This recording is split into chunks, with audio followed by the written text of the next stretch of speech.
So there are many, I would say, let's say, many numbers who are showing that companies need to become diverse. On the other side, maybe another point which is important, the youth today is not anymore so much fascinated about big corporations. They talk more about startup scenes.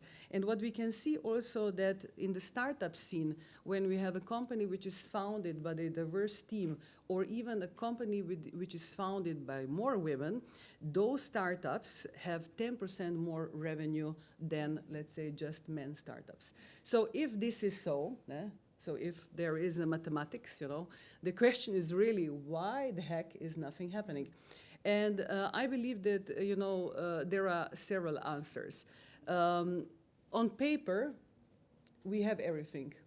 Every company has on paper a great diversity and inclusion agenda. They even put posters on the wall. They almost print T-shirts. Everyone talks. When you talk with politicians, I also hear all the monologues. We have this agenda, that agenda, triple agenda. Everything is great, When you talk about, with newspaper reporters, they also sometimes, like to twist the story that everything is great. Look at the room, a diverse, society. But it's not true, because the numbers are showing that this is not true. We are today not talking about payment gaps, but we have a lot of payment gaps in Europe present, not in the world, also in Europe. And I think that this is also a huge problem that no one is really systematically addressing. So why aren't we basically having a bit better result? And I think that we have more problems. Firstly, I believe that the sponsorship of this program is not really cooked, or let's say hooked as it should be. A sponsor can be a man or a woman for any kind of programs, and it should be someone with seniority and someone with authority and someone who really believes into that. Not just someone who likes to put it on the business card, but someone who really does something like that. Secondly, I believe that we need to have succession planning. Diversity and inclusion will never succeed if there is not a transition period. I always tell to my clients, take 5 to 10 years to think already today who are the future leaders, and in that generation try to identify who are the female and who are the men leaders. You cannot change this tomorrow. The biggest stupidity is when you get from the headquarters a target 10% of women leaders next year. I mean, what do the guys do? They sit down and they ask, which role is the least important for us? HR, okay, good, let's put her here, and this is the way how then the 10% quota is being achieved. And that is wrong. It should be really achieved over time. Thirdly, I also believe we need to become adaptive. The era of coming at 8 and 4 o'clock to our job and use even the card to stamp, that's over. I mean, that is passé. Young generation, they hate that, And I think we all need to become adaptive. What does it mean in becoming adapting? There are points where women need more support, obviously when they get the first child. We see statistically that women all around the world in big corporates, once they become 28, they suddenly disappear from companies. 28, 30, 32, 35, they disappear. Those women who stay alive, they have very thick skins, and typically they are hated, as you rightly said, but many women really disappear. And why? Because the flexibility about the period where the woman wants to become a mother is unfortunately in many companies, in many countries, not there. It's not enough just that we have social security and paid, maternity leave. It's also important that I know the year or half a year or 12 weeks or I don't know what, when I'm out, that there will not be someone just jumping on my place and then I come back and I'm stuck for the next of the 10 years on the position. And many companies do this mistake, basically. So this flexibility is super important. And last but not least, I believe that we should also have a system where we would have an equal push on men and women when it comes to paternity or maternity period. So if I would have tomorrow a kid and you would be my husband, the two of us should have equally time off, which would mean that we will equally basically obviously put our effort around the family, but this is also very important when it comes to the period when I'm out of business. What we can see is that women, when they are out 6 months, 1 year, 2 years, they never catch up their men colleagues. Not because they're not clever enough, not because they're not working enough. They never catch it up because she got the child, she needs to be more flexible, and he is, of course, nonstop here for our job. So I think, if we would have a system to have an equal push on both of us, like Iceland has, I guess we would see something different. So last but not least, I believe, that gender equality should pay off, and I see always a financial, let's say, opportunity. This is how I try to turn it around. And I would also just like to share with you two additional points. The last, let's say, astonishing finding that we saw with our global clients is that the millennial generation is the first generation that understands equality. So if you talk with the millennials, there is no difference between boy or man, between gender, between anything. For them, if you're good, you're good. If you're bad, or bad. So what I try to keep in mind, and also when I talk with my clients, is try to find these millennials who are enthusiastic about the topic and try to use those guys and those girls for change agents. Because, honestly, I think our generation, we can preach a lot. And in the last 10 years, we are preaching nonstop. But I think if someone will do the change, I believe it's going to be the millennials. So I am betting on that generation.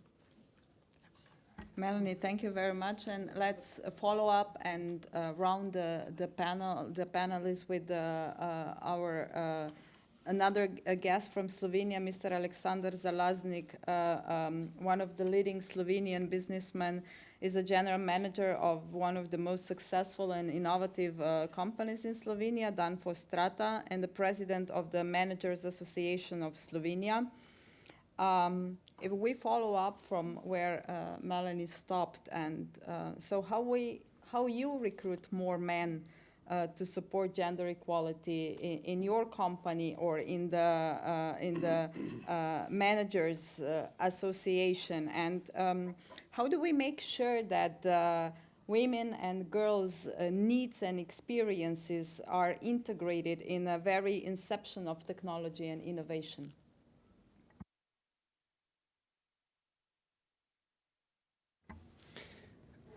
A lot of, let's say, very good things has been already said, and a lot of statistic has been told. So I will, despite I have a whole page of different things prepared for this, so I decided to be more practical now and say something from, let's say, from my experience and how maybe I see the world. And if so, I have a privilege to be manager now for many years. So and one of the things which I have always followed was that I always tried to make a balanced management teams, and I think that I almost in every time or in every, I would say, segment of my career, I succeeded to have, let's say, 40, 60, 30, 70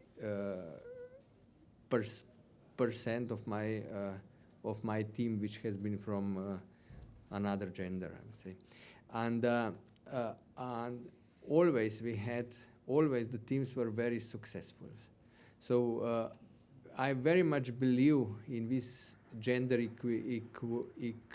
equality and gender balance.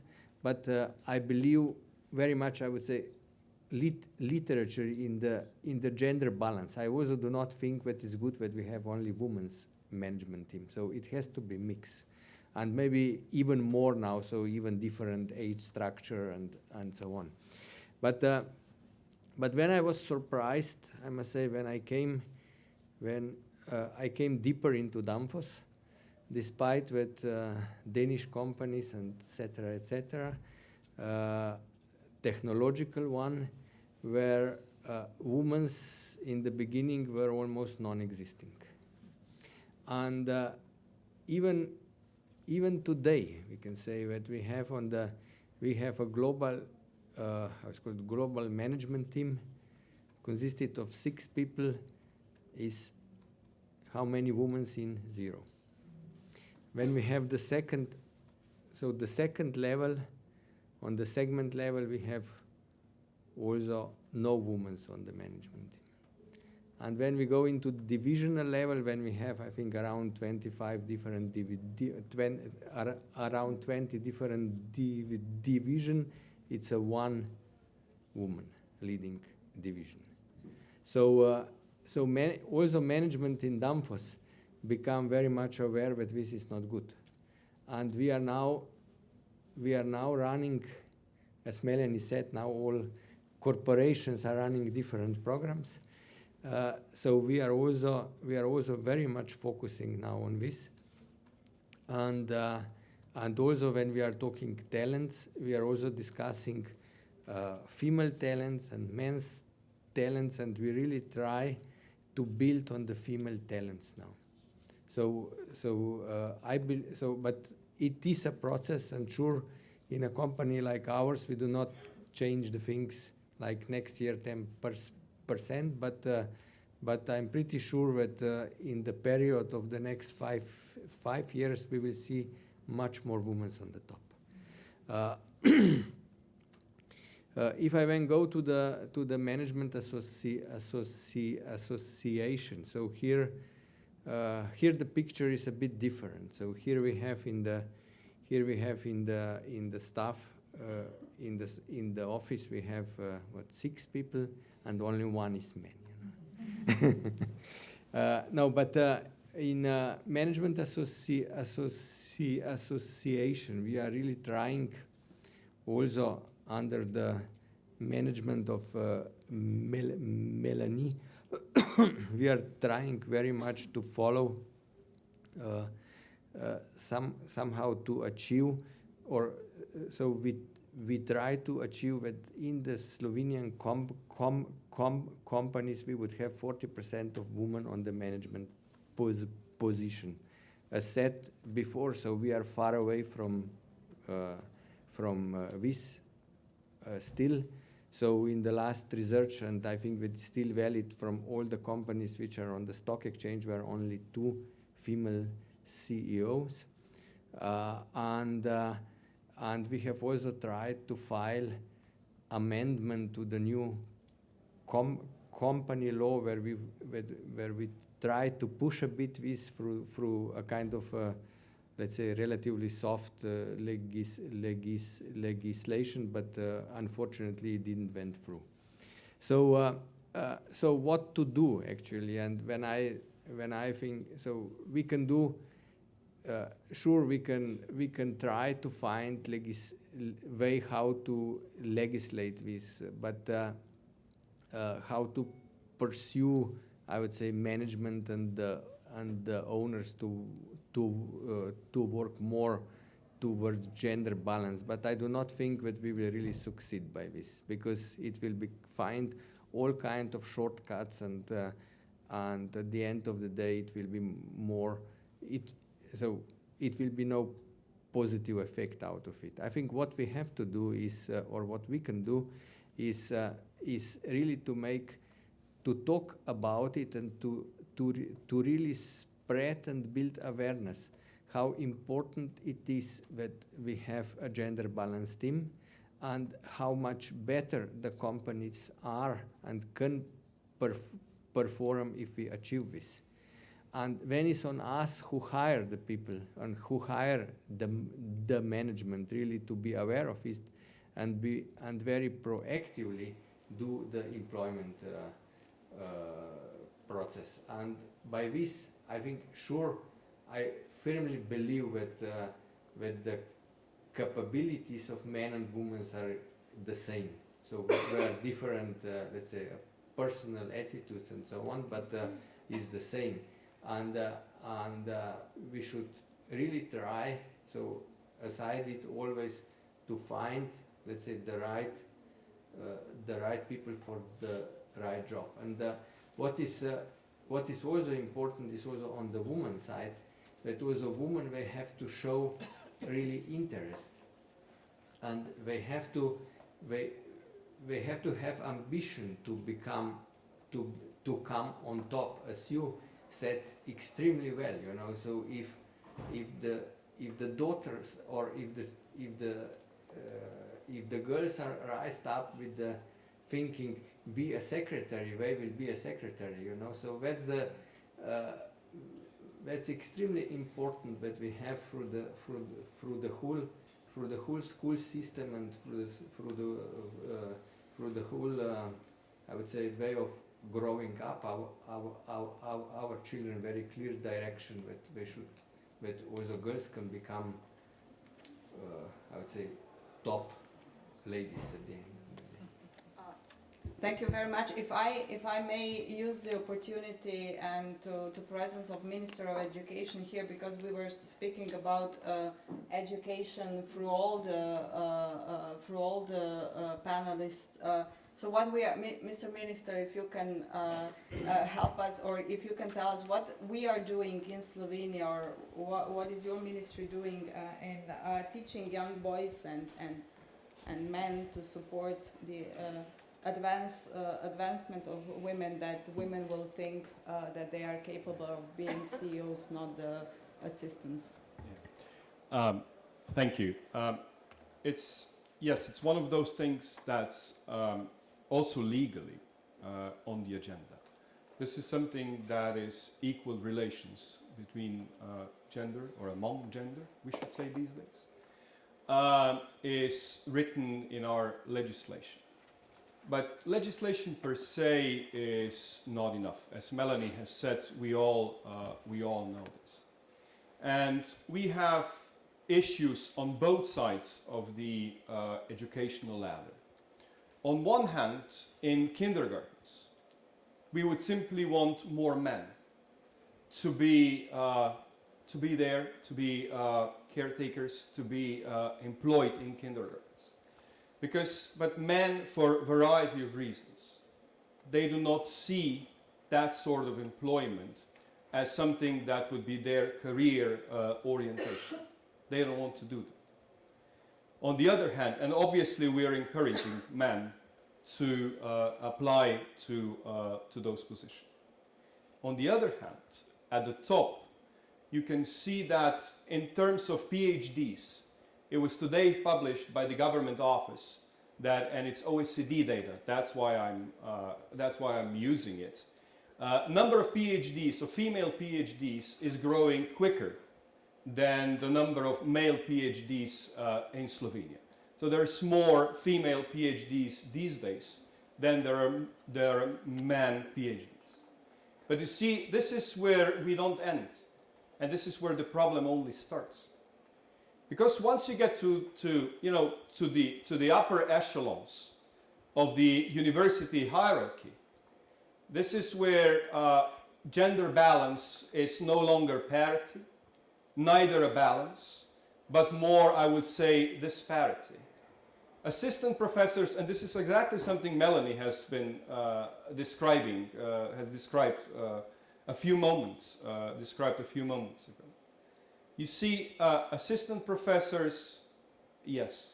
But the more you get to the full professors, the more you get to the permanent positions, there are more men than there are women, for some reason. And you see, number of PhDs are the same, and number of PhDs now even, it's more women than men. But still, men reach quicker, and men reach that in larger numbers. The upper position, that is the position of a full professor. And there is no legislation, simply no legislation that would hinder or encourage. It's gender neutral in that respect. So there must be other things in a society, issues that Melanie has also been describing, and other panelists, why they don't get to these top positions so quick and in such numbers as their male colleagues do. On a little bit of a different notice, my policy, whenever we are appointing all kinds of boards, is it school boards, is it research boards, boards of research institutes, and so on, as much as it is in our hands, it's always parity. So one man, one woman. This is the principle that we follow. It might not work everywhere because you have to do, you see, and that's the second thing that I wanted to share with you. Last time we did a public call where people said who would like to be a part of a certain board. But to my astonishment, 80% of them were men. So then it's me that I have to choose out of that list. Out of 80% of men, I have to do parity. The good thing is that as a minister, you have a little bit of, influence, so you can add more females to the list because they are so-called ministers' quota. Because otherwise, if you would just go along what you got from the public call, you would have 80% of men.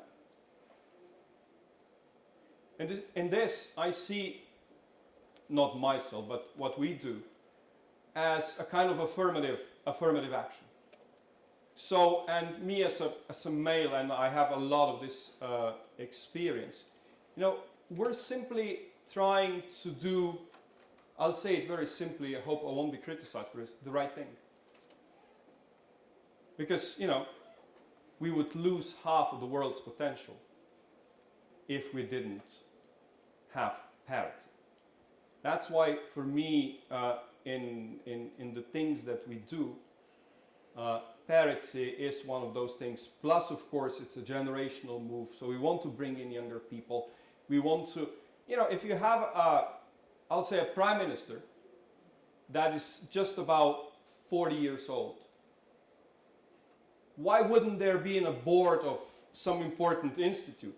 Why would there be only 70-year-olds? If someone can be a prime minister 40 plus, there's no way.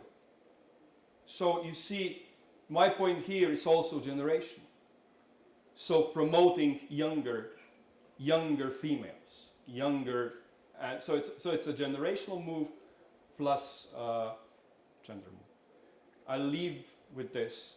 I'm sorry I have to go back to Ljubljana. I'm really, really sorry for this, but thank you for this opportunity and for this great panel. Thank you so much. Thank you, Mr. Minister. Thank you, Mr. Minister.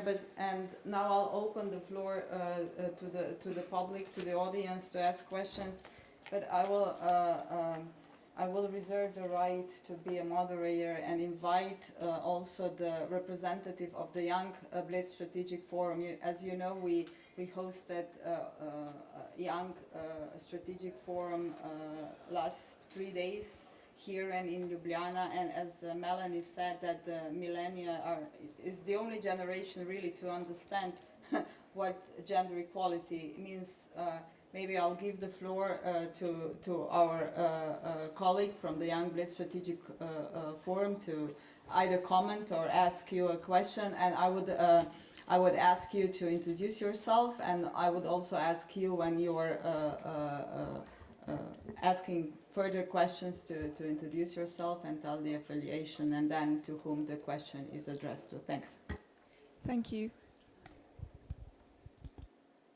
It's supposed to.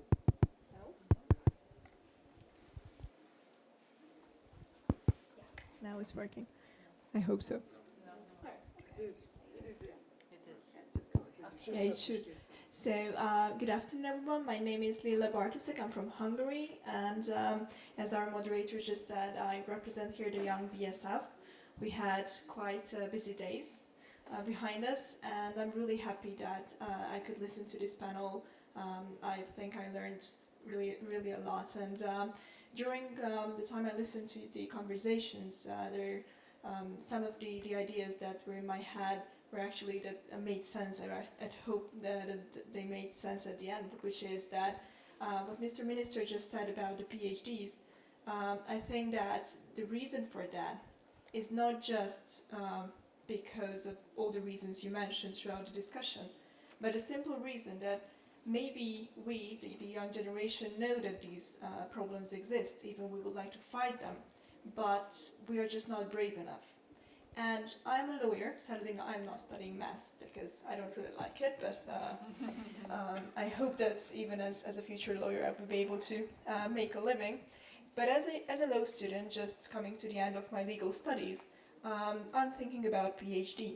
And what you mentioned, the story about how many times you've been told just to go home and have children, I'm really sad to say that it's still these days, it exists. And just a couple of months ago, I consulted my mentor, um, who who claims that he is really for gender equality. And after an hour of discussion about possible topics, about like possible career moves to go, he asked me what I would like to do. And honestly, I answered that, well, I would like to work for the United Nations one day. And what he said, and I was so shocked that I couldn't even react to this, was that, well, I do admire people, especially women, who would like to fight for a better world, but why not just fight for something in the kitchen first? And that was actually what he said. And first I was angry, and then I realized that if I keep fighting him, that would just not make sense. But what I did was that I went to another professor, a female professor, who is the vice dean at the university, and I told her this, not the story, because of course I didn't want to make an embarrassing situation, but I suggested her to actually have discussions with us, aspiring female students and female leaders of the future, that how could we actually balance the family and the working life? Because I believe that the main problem is that even if we have the chance to have, for example, a partner who supports us at home, which would be, of course, one of the first steps in order to make a career and to be able to live this gender balanced life, maybe we are not strong enough or we are not brave enough to bring the topic because we simply don't know what we want to do with our lives. So it's easy to say that, well, this is what I would like to achieve and we should talk about the solution, but as long as we can't express what we would like to do simply because those professors, for example, who could help us in actually figuring out how could we balance this situation when the opportunity is not open to discuss these topics, I think that's a huge problem. So what I would like to ask is that in your countries, what steps were taken or will be taken in order to encourage young female students to deal with this issue, or has there any forum been established so that these concerns could be discussed? Thank you. Can I please react on this? I need to react. You all will be able to react. Lila, forget our countries. You need to react. You need to change your mentor.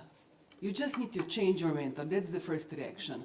Because if you don't change this Mr. Mentor, you know, then he's going to do this to the next girl, to the next girl, to the next, and it's a vicious cycle. So I think, you know, each of us needs to react on this kind of behavior, and that's the most powerful tool that you have. And it's also happening to me in business, you know, it happens to me 1,000 times that I enter the boardroom and then some stupid situation happens. It happens to me that I came once to a huge project. It was a multi-billion transaction project. The CEO didn't met me yet because it was the first day, and he asked me to cook his coffee because he thought I'm the pretty new secretary. And I told him, I can, but you are paying me so much money that I'm not sure that you want that. And he looked at me and he said, who are you? I said, I'm running, you know, the transaction for you.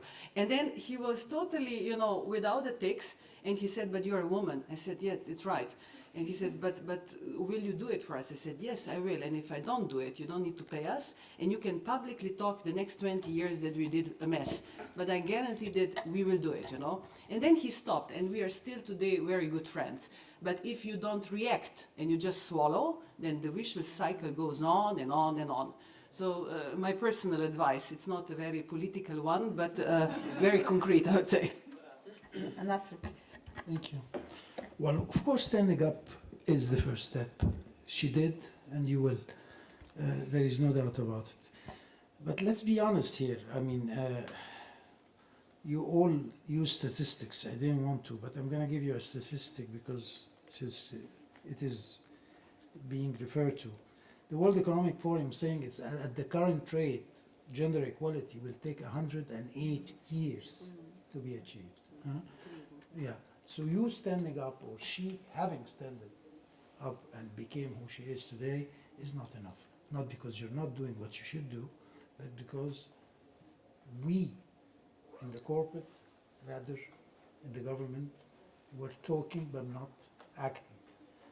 So I come back to the idea of mainstreaming, meaning that policy have to be implemented and monitored in a very stringent and strong and efficient manner. The other point is what you mentioned, millennia. Millennia is our best hope for everything, in terms of the quality of education, because frankly they are much better educated than we are, although we think the other way around, but it's not true. When you look at their curriculum, they are educated in a much more egalitarian environment, and they are more open to the idea of flexible working hours, new method of work, and co-sharing in terms of household chores and whatever it is. So we need to do more. So gender should be within the curriculum of our millennial. Children should be taught early in school about the issue, about the importance of the issue, about the impact of the issue in terms of their well-being as a society.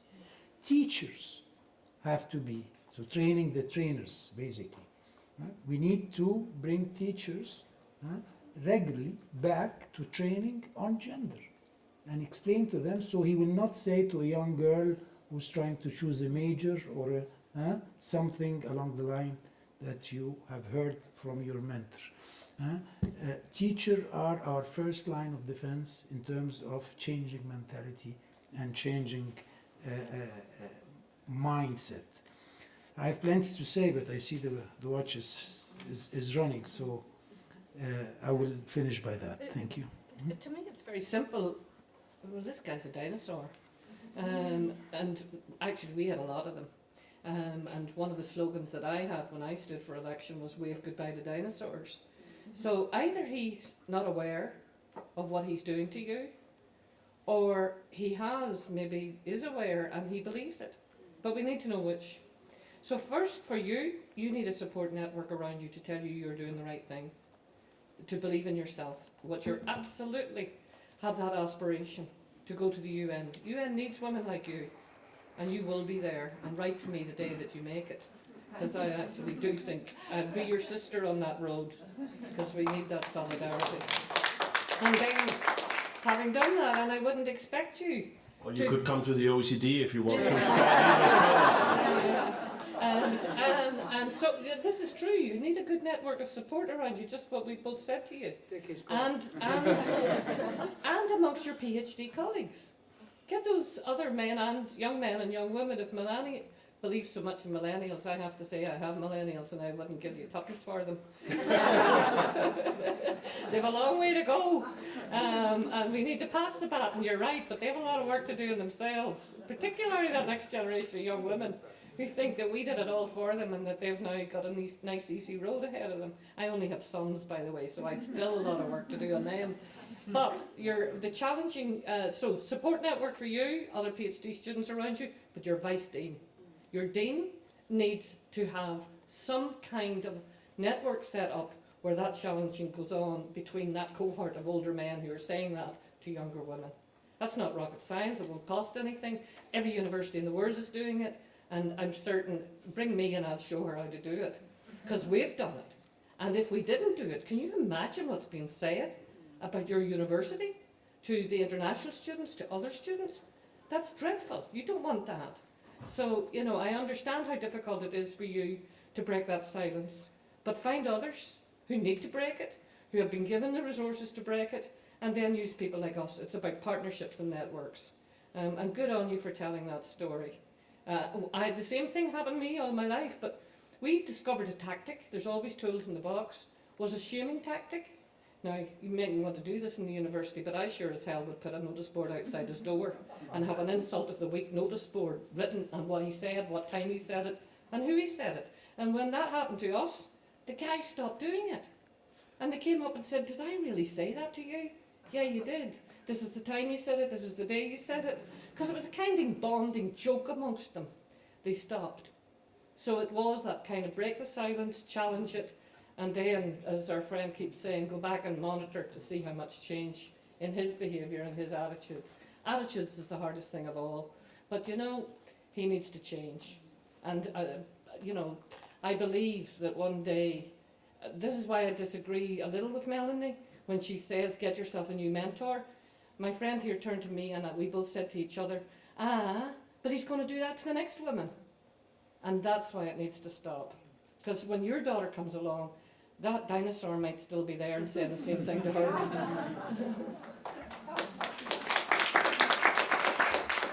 Just to follow up on what she said, one of the most successful campaign that was run in the Arab world was on a media campaign. Was called Because I Am a Man. And this was a media campaign on TV telling men, because they are men, this is what they should do in terms of gender equality. And actually, to our surprise, it did have an impact and attract lots of attention from the male community and created new concepts in society. You think you're a man. Because you are a man, you should be doing this and that and that. So it is facing men on an individual basis, but passing the right message to them through media, through education is very important. Yes, please. My name is Mirjana Perko. It's not on. I was a board member of the biggest company, one of the biggest companies in the room, and I was the only female in a six board. It is true what Melania said, that we need a critical mass, or you said it. If you don't, one woman alone cannot change the mentality and how the board is working. So I got many times sexistic jokes, but also when I wanted to do something to really, we were preparing a new strategy for Gorenje, and it didn't work. It didn't, they stick to the old concept, and that was the reason why I left. But what I wanted to say was, all young women want to have children, and I will just give you one example from my previous job, where my son was still in the kindergarten, and I remember we had some negotiations. The guys arrived late, so I said to them at like 1 o'clock, well, at 4 o'clock I have to leave because I have to go to the kindergarten. So, but then, they were going slowly and they didn't care. So at 4 o'clock I stand up and said, I have to go. How can you go at 4 o'clock? And I went, and of course I was the last one at the kindergarten. My son was there with tears in his eyes. I said, Mom, they always have to be the last. So, the system has to support the women that want to be in leadership jobs, but also have a family. We all want to have families, so we want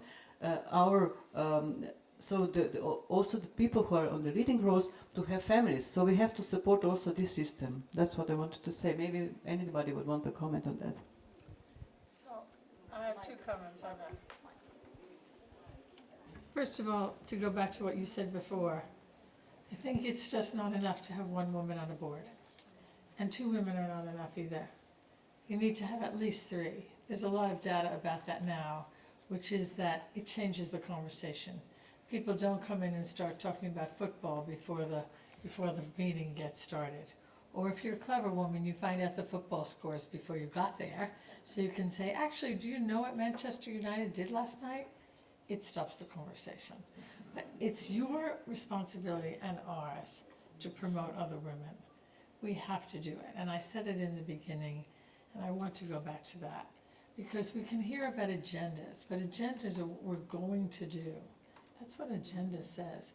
It's what we are doing, what we have to do now. And every one of the women in this room are successful. That's why you're here. So you have an opportunity to promote one woman, to talk to one or two or three. Because if we don't do it now, all the agendas in the world are not going to happen. Second of all, the world is changing about female-friendly jobs. It is really, that is where agendas count. That is where the company has to increase paternity leave. Somebody said that. Once men start taking paternity leave as well as women, women won't be afraid to do it. They are afraid because their job will be gone. But if a man's off, then it's less of a problem. But I have one more thing to say to women who want to work. If you want to work, if you want to keep working and your son or daughter is at school, a lot of times the children are proud of you. They're proud of you because they work. They feel it's a good thing to do. I have to admit, I worked for my whole career. I took time off when my son was dyslexic. I found it out. I stopped working for a year, 9 months actually, to take care of him, but mostly I worked the whole time. On Saturday and Sunday, we did all the work because he was dyslexic. We studied very hard, but I did work during the year. And you know, the children are proud of you. I have to admit that when my son was young, I was very lucky and I had good help. But as he was older, I had to be there on the weekends. But when he got married, I said, you know, Lloyd, when you get married, are you going to marry a really pretty girl who'll be home every night and cook you dinner and take care of you? Or are you going to marry a crazy lady like your mother who was always at work and traveling and never home? And my son said, Mom, what do you mean never home? You were always home. You were breathing on me. He didn't really remember. He just knew that on the weekends we worked really hard. And then when the marriage came, and he had to give a big speech because the Brits all give a lot of speeches at weddings, and he gives this speech about how he thanks this one and that one and the other one, and he gets to his mother last, and he says, my mother is my mentor. She is my best friend. Now my wife will be, but at the moment she is my best friend because I talk to her about all the things I need to in business. I want to be like her. I'm proud of her. I named my business after her. And you know what? I'm proud of what she achieved, and she did it all while she was working full time. He wasn't mad at me. He was proud of me. Thank you. We have time for one question more. It's here in the middle. My name is Saskia Harkema. I'm from the Netherlands and I'm a professor and human rights activist. I would like to take another angle to this discussion about gender inequality. I've also had a long career. I worked in corporations, I worked in academia, and now I'm mostly independent. I also have children, and I've gone through all the phases that you've described here. And I think that what we've mostly done till now, and I would like you to react to that, is that we as women have tried to fight ourselves into a system that is totally male-dominated. Our societies have been built upon the thoughts of men, philosophers, scientists, economists. It's a male-dominated world. And if you say that now figures show that it will take another 108 years before we reach gender equality, this proves what I'm saying.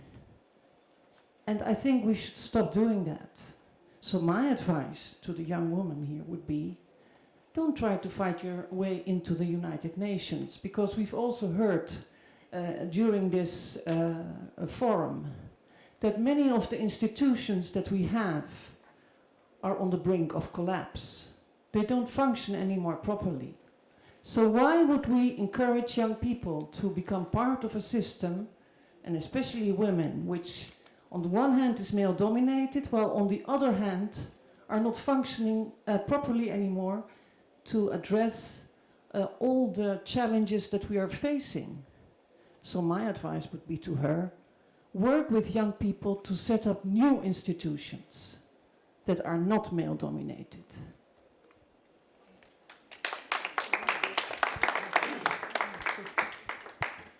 Finally, someone to disagree with. It's been difficult. It's been 86 minutes. I understand what you're saying, and I think you have legitimate reason to say what you're saying, but I still think that you're giving this young woman perhaps the most dangerous advice of her career. I heard this also in the EU discussion. Well, we don't like exactly the way the EU functions, so we should just tear it down. We want to get rid of it. You heard about the WTO as well. I'm sure people behind my back say that about the OECD, even though that's less likely. This is a very, very, very dangerous advice, because there's absolutely nothing to put in these organizations' place. Yes, they have to be reformed, these organizations that are not working. Yes, we need to have the female voice in there. It's also about the other issues of diversity, race and age and ethnicity. But I would really, really advise young people against not taking the fight. We want you at the UN, we want you at the OECD, we want your voice, we want to hear the young people, we want to hear from women. And if you don't take up that fight, things will never change. But if you disregard the institutions that have, by and large, at least lifted millions of people out of poverty, given us some progress on gender equality. If you're not there to strengthen that fight within the institutions that are fighting that fight for mankind, I think really that we are risking something that's much more dangerous and much more of a calamity. So please join the fight. That would be my advice. There are many ways to crack that nut. I did it in as many of those ways as possible. When I was the Chief Commissioner for Human Rights, I was the woman. I saw the need for women's rights when I drafted the Bill of Rights. So it's really important for women to be in those institutions in order to incorporate and include those very substantive issues that will change our lives. Second, I did set up a women-only organisation. It was a political party. It was the only one of its kind in the world. But it was a unique circumstance. We were ordinary women who fell into extraordinary circumstances, which is war does to women. And that's what we did, because we said exactly the same to you as you did. These other parties have not succeeded in doing what we want. We need to get to that table and build on all of what we do, which is different. But the third is, and I agree, there are those institutions who need massive reform from inside, and it is the change agents who come in and do that, like the young woman from Hungary or others who believe and have those dreams that I can do this, I can change this. But in the end of the day, I did not do it alone, I did it with others. I built a team, I built partnerships, I built networks, because you get burnt out if you ever try to do it alone.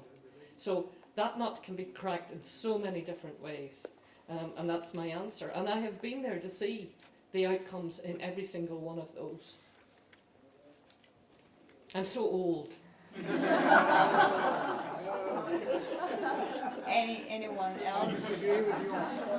Anyone else want to comment on that particular? I